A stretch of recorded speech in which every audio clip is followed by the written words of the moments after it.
religious people manipulate the people that attend their conversations to be religious? And are there ways that atheists manipulate people that believe in God to leave their religion? Yes, I think there's both. I'll talk about some. Let's talk about the religious manipulations first. Guilt, shame, and fear. Those are usually the three things that religious people will use. If you do something, you're bad, you should be ashamed, and you could end up going to hell. Kind of sums it up. Motivation is usually, people don't want other people to do bad things. They don't want them to go to hell. They don't want them to experience, drug addiction or alcohol addiction or, all the negative consequences that come with making typical, quote unquote, bad decisions. And so they try to get them not to do those things by staying in the religion, which can help you, have some fences in the way to prevent you from doing some things that might be bad and, or bad, and then help you to be afraid of negative consequences. What if you go to hell or you don't go to heaven? So yeah, guilt, shame, and fear. Usually I think the motivations are good. People really genuinely want the people to be happy. There's some different manipulations as a member of the Church of Jesus Christ of Latter-day Saints, coming from other people that don't belong to the faith, but nevertheless do believe in God. So for example, like evangelical, Protestant, Catholic, these sorts of groups. Most of it seems like more of the Baptist type people that use these manipulations. But they'll start to insult you. They'll, call you names to sort of shame you. More of the shame thing. You're a cult, you're a satanic, these kinds of things. It's like, it has the opposite effect though. So when I see someone, calling me a satanic cultist because I'm a member of the Church of Jesus Christ, I consider that like really rude, intolerant, ignorant, insensitive.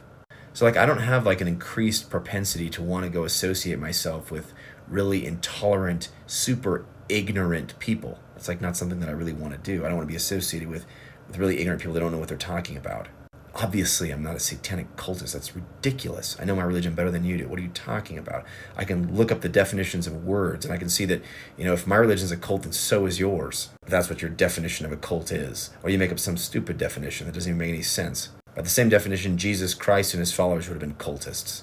So this sort of thing, the name calling, the insulting, the shaming, it doesn't make me want to be more associated with you, and it has the reverse effect. It gives me the ick. I'm like, ugh. You know what makes me, interested in learning more about people's religion? When they share their beliefs, when they ask questions about my beliefs, when they ask compelling, interesting questions, when they share compelling, interesting ideas. But name calling, that kind of manipulation doesn't seem to work. Opposite effect. It's like shooting at me and then, not being surprised when I'm running away.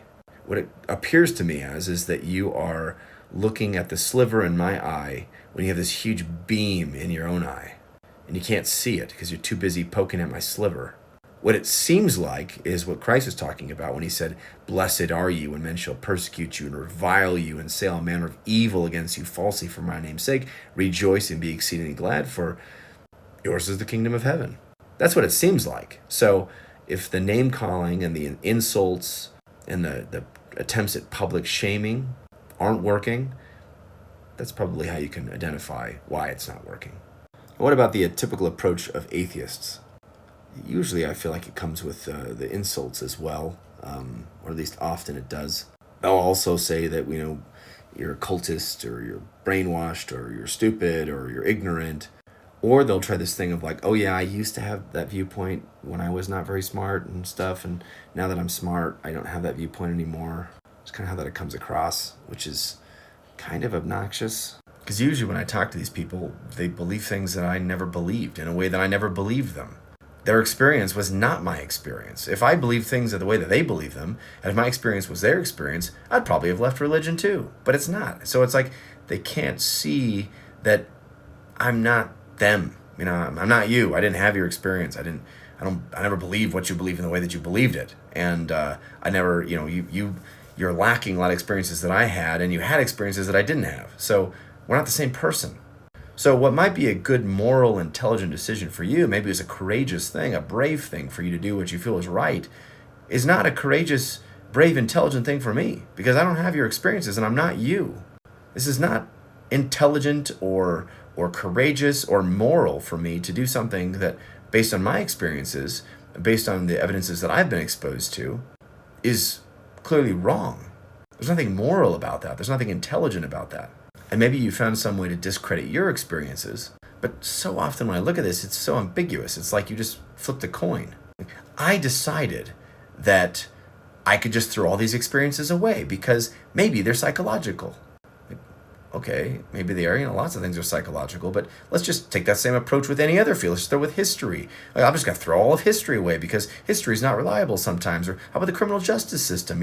Eyewitnesses, they're often unreliable, so let's just throw away all of the criminal justice system because sometimes we can't rely on eyewitnesses. Or psychology, that's super subjective. You can't know that what a person is saying is correct, and sometimes people say things that are incorrect. Sometimes they lie, or sometimes they're psychotic and they hallucinate, or they're delusional. So therefore, we should just throw away all of psychology because any reports that anybody gives about anything could be incorrect due to the invalidation from any of these psychological processes.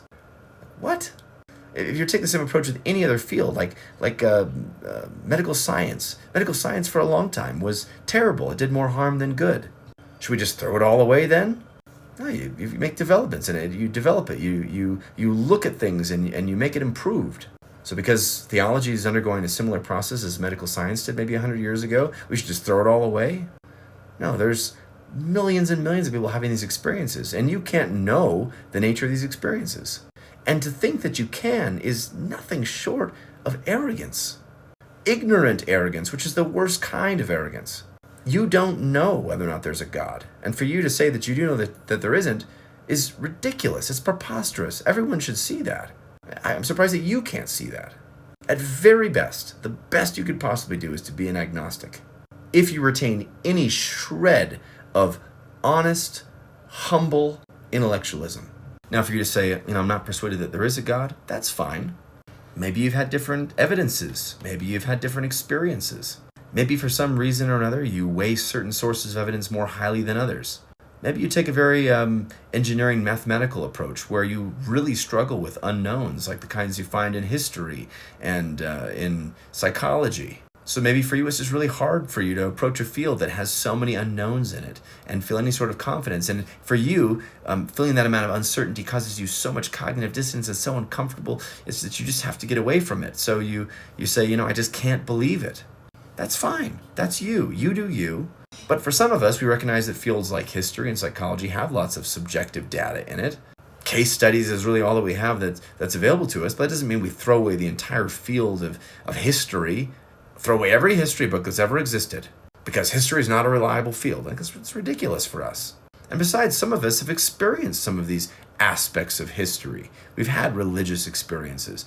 And for us to deny those would be to be lying to ourselves and everyone else and to God. And we're not willing to do that. That wouldn't be courageous or moral. That would be immoral and it would be cowardly. Now, maybe if you haven't had those same experiences, I could totally understand. But some of us have.